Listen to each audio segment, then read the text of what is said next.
Hello everybody. Welcome to Science Today TV channel. Today we are gonna talk about ways the world most likely to end. Let's go for it, but before we start, don't forget to like and subscribe.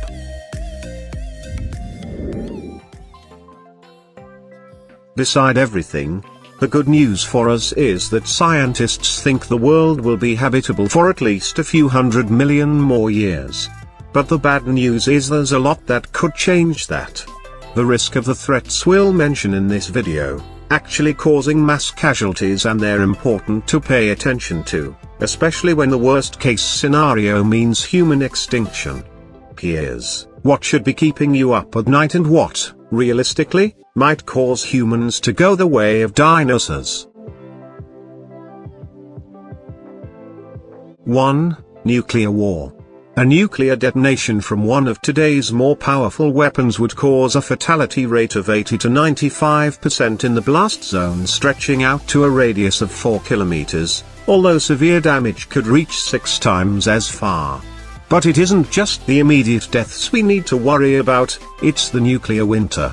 This is when the clouds of dust and smoke released shroud their planet and block out the sun, causing temperatures to drop, possibly for years. If 4,000 nuclear weapons were detonated, a possibility in the event of all-out nuclear war between the US and Russia, which hold the vast majority of the world's stockpile, an untold number of people would be killed, and temperatures could drop by 8 degrees Celsius over 4 to 5 years. Humans wouldn't be able to grow food, chaos and violence would ensue. A big worry here is the arsenal of nukes. While numbers have fallen over several decades, the United States and Russia have just under 7,000 warheads each, the largest collections in the world. The UK, France, China, India, Pakistan and North Korea all have nuclear weapons. Hundreds of nuclear weapons are ready to be released within minutes, a troubling fact considering that the biggest threat of nuclear war may be an accident or miscommunication.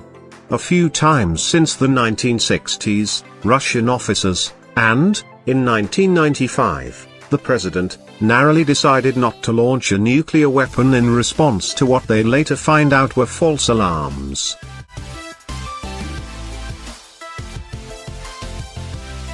Two. Biological and chemical warfare.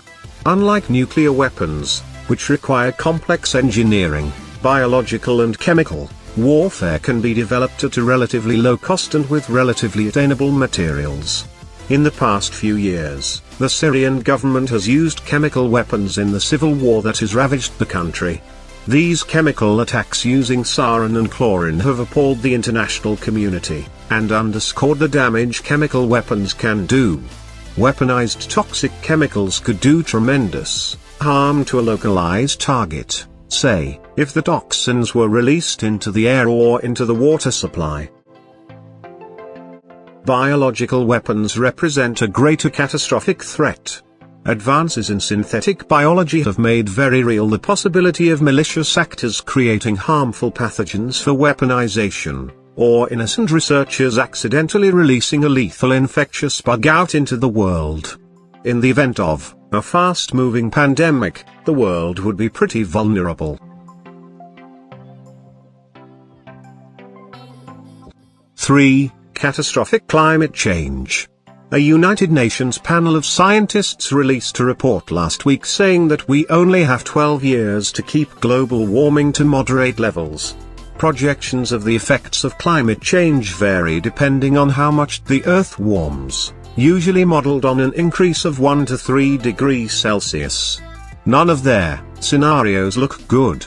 At best, we're looking at more frequent and severe tropical cyclones. Mid-range predictions include the loss of the majority of agricultural land and freshwater sources, with major coastal cities like New York and Mumbai ending up underwater. At worst, human civilization would come to an end. Even if current global commitments to reduce carbon emissions are kept, there is a 1/3 chance of the Earth's temperature increasing by 3 degrees Celsius, which would cause most of Florida and Bangladesh to drown. Catastrophic climate change is also not something we're dedicating nearly enough attention to. The author of this section in the report, Dr. Linus Rivestava, the acting director of General at the Energy and Resources Institute, points out that we've put enough time and resources into airplane safety that only 27 planes crash a year. But if dying in a flight accident was as likely as a 3 degrees Celsius global temperature increase, then the number of people dying in airplanes every year would be 15 million. 4. Ecological collapse. Ecosystems are the delicate community of living organisms, like humans and animals, interacting with their non-living environment, like air and water. Ecosystems can recover from a certain amount of impact from humans, like temperature increases or habitat loss, but there's a tipping point at which they can't, and according to the report, we might be reaching the tipping point. Lake Chad in West Africa is an example of ecological collapse. 60 years of drought, overuse of water, and the impacts of climate change have reduced the lake by 90%. Its massive reduction has adversely affected the livelihoods of more than 40 million people in Chad, Nigeria, Niger, and Cameroon that depend on it. Scholars believe this moment in history constitutes a new geological era, called the Anthropocene. In this new era, humans are the primary change agents, rapidly degrading what makes the planet habitable, intensifying greenhouse gas concentration, and damaging the health of marine ecosystems. 5. Pandemics. Twice in modern history, plagues have swept across the world, killing an estimated 15% of the population in a few decades. They occurred way back in the 5th and 14th centuries, respectively. But there is a serious risk that a new infectious disease could cause another outbreak, especially with today's urban and mobile global population. Luckily, deadly diseases with the capacity to spread globally are rare. But they do happen. A century ago, the Spanish flu killed more than 50 million people. Outbreaks of SARS and Ebola and COVID-19 in recent years also ring alarm bells. Antibiotics, our greatest defense against disease, are becoming less effective as some strains of bacteria become resistant to them. Antibiotic-resistant bacteria are responsible for an estimated 700,000 annual deaths.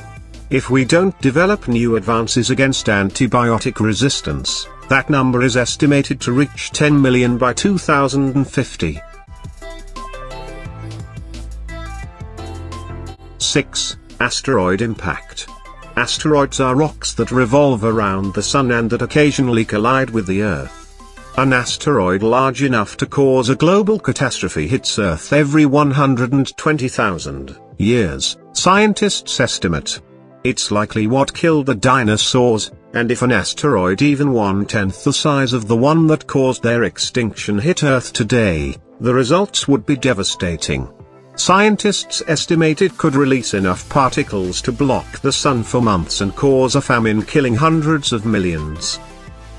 NASA announced in 2011 that it had mapped more than 90% of objects in space larger than 1 kilometer in diameter, and that none of them are likely to hit Earth.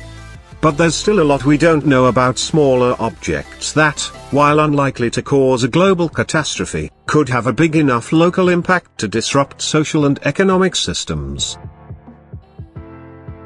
7. Supervolcanic eruption.